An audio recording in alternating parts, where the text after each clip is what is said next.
Usapang totoo, walang preno. You under vlogcaster, real talk lang, walang plastikan. Magandang araw mga ka-Wonder, welcome back sa ating YouTube channel, Wonder Vlogcaster. Live ngayon mga ka-Wonder dyan sa Senado, pinasok na ng NBI, no? Etong Senate dyan sa Pasay. Nasa second floor ngayon mga ka-Wonder at may palitan ng putukan. Sinasabi ko na ngayon mga ka-Wonder para hindi na tayo ma-interrupt mamaya habang pinapanood natin na may presensya ng PNP, Marines, naka-full battle gear, no? NBI at itong Senate Security Sergeant at Arms, no? Security dyan. Nagkakapalitan ng putukan ngayon mga ka-Wonder.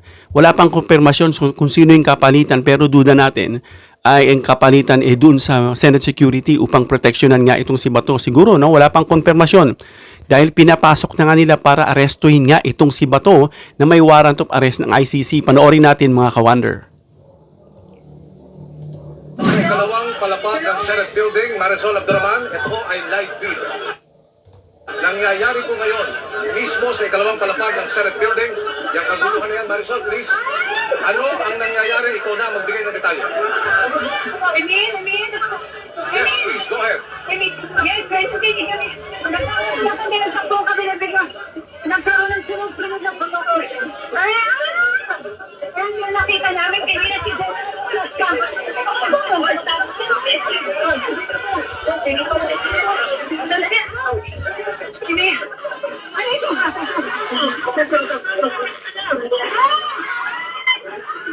Kung narinig ninyo, ang nagay ang puro na nakarinig tayo ng sunod-sunod na pag-isog. Yan po, may mga putukan, palitan ng putok. Sunod-sunod na putukan dito niya. May mga nakasulbato dyan na Marines, PNP, at saka ang mga armada ay nagsaka ang nakabulit ko test ng Senate Security. Pinatos tayo ngayon kasi. Marisol, kung ako'y So Senate Security, PNP, tsaka Marines mga ka-Wonder binanggit niya. ay pumuesto muna sa isang ligtas na lugar. Tatawagin ko na si Ian Cruz. Na narito rin, ha? Nariyan din sa area na yan. Ian, naririnig mo ba ako? Ano ang pwede mong maibigay na detalye sa nangyayari ngayon sa ikalawang palapag ng Senate Building? Yes, sa mga sandali ito ay talagang naririnig namin ang mga putukan dito na hindi namin alam kung kanina nagagaling yung burst of fire. Talagang matindi ang nangyayari. Tungkol dito. Ian, Nagtatakbuhan kami dahil malakas ang mga putok dito sa second floor.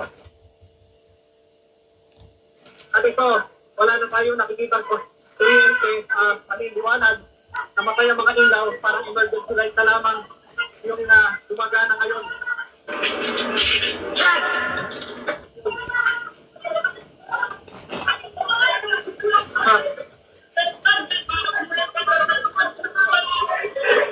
Yan, ang lalakas ng mga puto.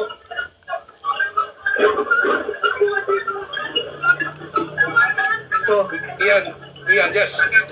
Kayo ay lumugar lamang sa isang ligtas na posisyon. Ano, ha? Yan ba Yan mga ka-Wonder, no?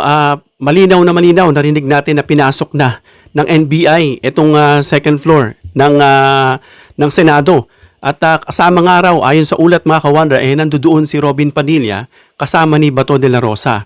At itong kaputukan hindi natin malaman kasi nabanggit lang PNP, yung Senate Security nga, at saka itong Marines na naka-full battle gear.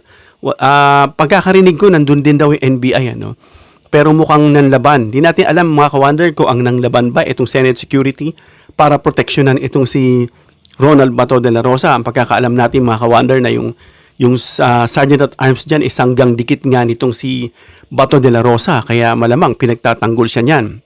At talagang yun yata yung ipinalit dun sa inalis na Sergeant at Arms. At ayan po ang kaganapan ngayon mga ka-Wonder, live po yan na nagkaputukan. Wala pa akong informasyon, hindi pa ho natatapos mga ka-Wonder kung ano na yung nangyari. Yun lang pong ulat mga ka-Wonder. Kahit sila hindi nila alam kung sino yung nagputukan. Pero dyan nga sa second floor mga ka-Wonder, armed personnel including troops carrying rifles entered sa Senate premises, pumasok nga po, at yung mga witness dyan, ng mga journalists, narinig nga nila yung multiple gunshots exchange ng palitan ng putukan, mga ka-wonder, ano. At yun, at least 5 raw, mga ka-wonder, no, na at other na iba pa na mga reports, o ibig sabihin mga reporter, mga iba-ibang grupo na nandoon. At sa loob daw ng building na yon ay tinake over ng mga nang pumasok, kaya mukhang hindi natin maintindihan kung nang laban ba. Hanggang ngayon, mga ka-wonder, nagpuputukan pa. No, hindi pa rin alam kung may mga sugatan, at yung mga reporter, chine-check din nila kung yung kanilang mga kapwa, mga reporter ay nandoon, o kumbaga binibilang na, chine-check nila kung may casualties sa kanila kasi hindi pa nila nakikita yung ibang mga reporter, no? At dahil dyan, mga ka-wonder, ito ngang pag-resist malamang kasi nagkakaputukan ni Bato na maaresto siya dyan ng ICC, mga ka-wonder. At ambangan natin susunod pang ulat, mga ka-wonder, kasi wala pang ang finale kung naaresto na ba si Bato, kung sino pa yung kaputukan. Hanggang dito lang tayo, mga ka-wonder. Comment down below your opinion para mabasa natin. Subscribe, share this video, and please hit the notification bell icon and choose all. Hanggang sa muli, mga ka-wonder. God bless.